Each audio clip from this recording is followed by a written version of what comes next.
Bonjour à tous et bienvenue à cette nouvelle vidéo. Aujourd'hui, nous nous lançons dans l'univers passionnant de l'Arduino. Cette vidéo est spécialement dédiée à la réalisation des travaux pratiques d'Arduino.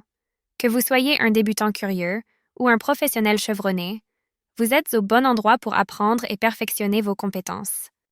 Prêt à plonger dans le monde captivant de l'électronique et de la programmation? C'est parti! Stop! Mais avant de commencer, c'est quoi l'Arduino? Arduino est une plateforme d'apprentissage électronique et de programmation. C'est un microcontrôleur qui reçoit des données de capteurs et contrôle d'autres composants électroniques. Avec un ordinateur et un câble USB, vous pouvez écrire et tester des programmes. Les cartes Arduino ont des entrées-sorties pour interagir avec des capteurs et des actionneurs. C'est quoi son usage? Au niveau de l'éducation, facilite l'apprentissage des bases de l'électronique, de la programmation et de la robotique. Au niveau des projets amateurs et loisirs, des projets qu'il s'agisse de robots, de gadgets, de contrôleurs d'éclairage, d'instruments de musique électronique ou de systèmes de surveillance. Au niveau de l'automatisation domestique, permettant le contrôle et la surveillance de divers appareils tels que l'éclairage, le chauffage, la climatisation, les serrures de porte et les caméras de sécurité. Au niveau de l'Internet des objets, IoT, en raison de sa connectivité intégrée Wi-Fi et Bluetooth, il sert à créer des appareils connectés, des capteurs intelligents, des systèmes de surveillance à distance, et bien d'autres encore. Maintenant qu'on a traité la définition de l'Arduino et à quoi il sert, let's get started to our video. Pour les matériels utilisés essentiellement dans nos TP, on a besoin une carte Arduino Mega, une plaque d'essai, une LED rouge, une résistance 220 ohms, fil de conduction. On débute par le TP 1, qui consiste à clignoter une LED. L'objectif de ce TP est d'avoir les bases de l'Arduino, y compris le microcontrôleur, l'environnement de développement et les principes de programmation. Apprentissage pratique de la programmation en contrôlant une LED avec l'Arduino. Maîtrise de la configuration matérielle en connectant la LED à une broche de sortie de l'Arduino. Expérimentation avec les différentes broches de l'Arduino pour manipuler le comportement de la LED. Familiarisation avec la structure des programmes Arduino à travers des exercices pratiques. Validation de la compréhension en observant le fonctionnement de la LED selon le programme écrit. Maintenant passons à réalisation du TP. Nous avons connecté une LED à la carte Arduino en utilisant une résistance appropriée pour limiter le courant. La LED a été branchée sur la broche 13 de la carte Arduino. Nous observons le fonctionnement de la LED. Elle s'est allumée pendant 1 seconde, puis s'est éteinte pendant 1 demi-seconde, répétant ce cycle indéfiniment. Et cela est grâce au code Arduino suivant pour contrôler la LED. Ce code utilise la fonction Digital Write pour contrôler l'état de la LED en l'allumant High, puis en l'éteignant Low. Les fonctions PinMode et Delay sont utilisées pour configurer la broche de la LED en tant que sortie et pour créer un délai entre les changements d'état de la LED, respectivement. Maintenant passons au TP2 qui consiste à faire feu de circulation à 2 voies à l'aide d'un Arduino.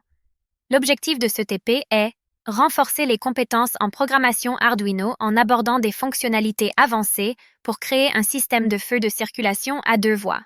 Cela implique de maîtriser la gestion de plusieurs périphériques pour contrôler les LED, représentant les feux de circulation sur 2 voies distinctes, de comprendre en profondeur la logique de contrôle du trafic routier en simulant un feu de circulation réel, d'explorer des circuits plus complexes en connectant plusieurs LED et résistances à l'Arduino, et enfin de vérifier les compétences acquises en observant le fonctionnement du feu de circulation simulé.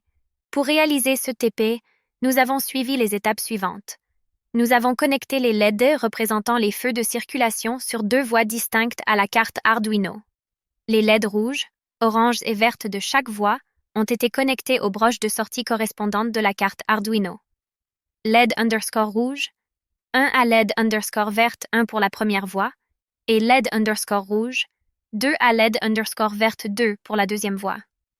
Après avoir téléversé le code sur la carte Arduino, nous avons observé le fonctionnement des feux de circulation sur les 2 voies.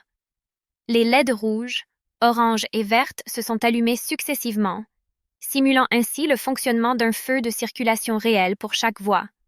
Le code Arduino utilisé est le suivant.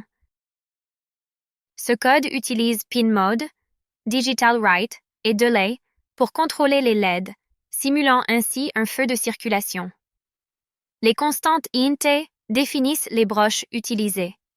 La fonction loop s'exécute en boucle, gérant le fonctionnement des feux de circulation pour chaque voie. Les constantes entières définies avec constant facilitent la lecture et la compréhension du code en donnant un nom significatif à chaque broche utilisée pour connecter les LED à la carte Arduino. Maintenant passons au TP3 qui consiste à faire une minuterie d'escalier.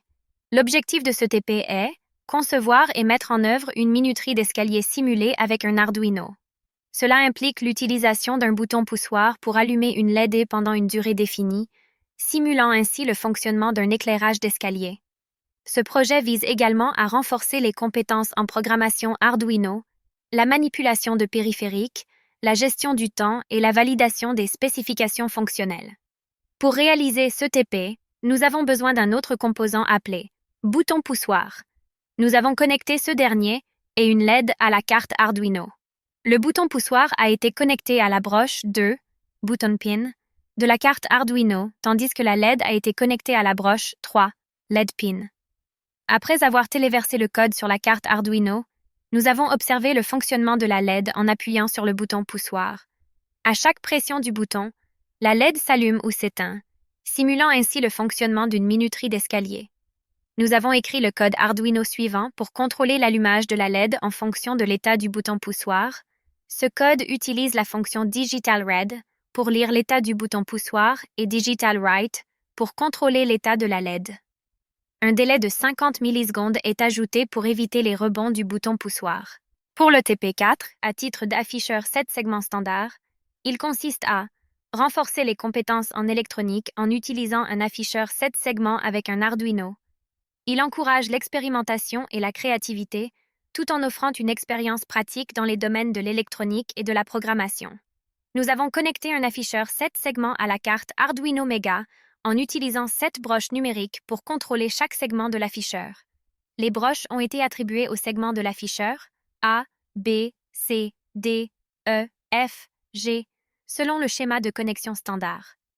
Après avoir téléversé le code sur la carte Arduino, nous avons observé l'affichage des chiffres de 0 à 9 sur l'afficheur 7 segments, chaque chiffre étant affiché pendant 1 seconde avant de passer au suivant.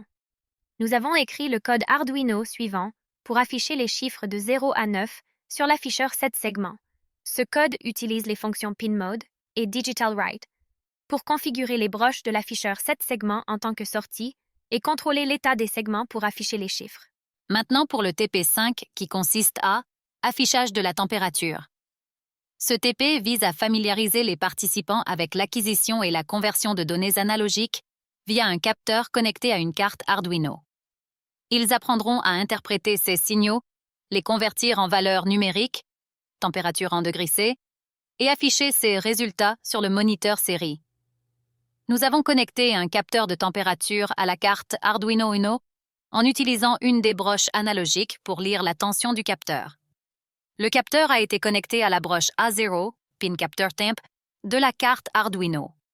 Après avoir téléversé le code sur la carte Arduino, nous avons observé la lecture de la tension du capteur de température ainsi que l'affichage correspondant de la température en degrés Celsius sur le moniteur série.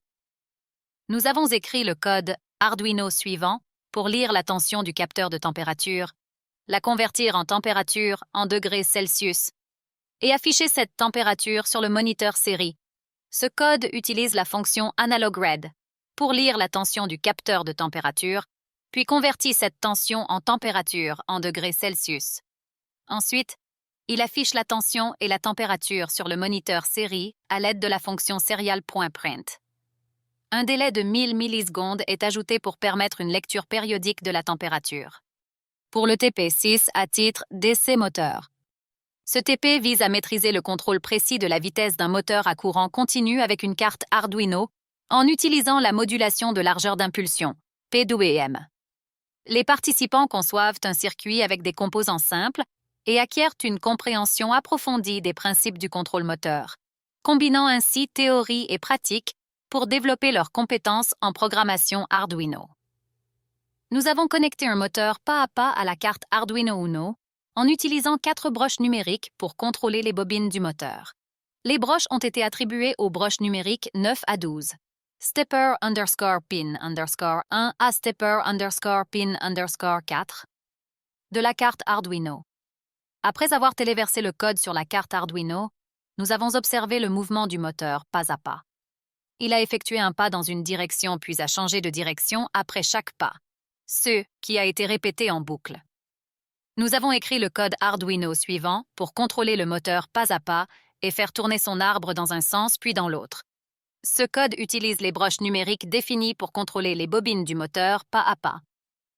La fonction OneStep effectue un pas dans une direction donnée en fonction du paramètre dir.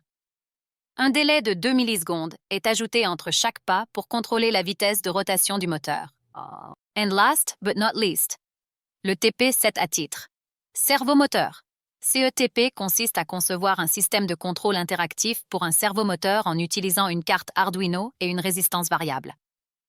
Le programme développé régule la vitesse et la direction de rotation du servomoteur en fonction de la position de la résistance. Le retour d'information est affiché sur le port série pour faciliter l'étalonnage. En bref, l'objectif est de créer un système de contrôle simple et adaptable pour le servomoteur. Nous avons connecté un servomoteur à la carte Arduino Mega en utilisant une des broches numériques pour contrôler le servomoteur. Le servomoteur a été connecté à la broche 9D, la carte Arduino. Après avoir téléversé le code sur la carte Arduino, nous avons observé le mouvement du servomoteur. Il a effectué un mouvement continu en allant de 0 à 180 degrés, puis est revenu de 180 à 0 degrés, répétant ce cycle en boucle. Nous avons utilisé la bibliothèque ServoATH pour contrôler le servomoteur. Voici le code Arduino. Ce code utilise la bibliothèque ServoH pour contrôler le servomoteur. Dans la boucle loop, le servomoteur effectue un mouvement progressif, comme dit déjà de 0 à 180 degrés, puis revient de 180 à 0 degrés, avec un délai de 15 millisecondes entre chaque étape pour contrôler la vitesse de rotation.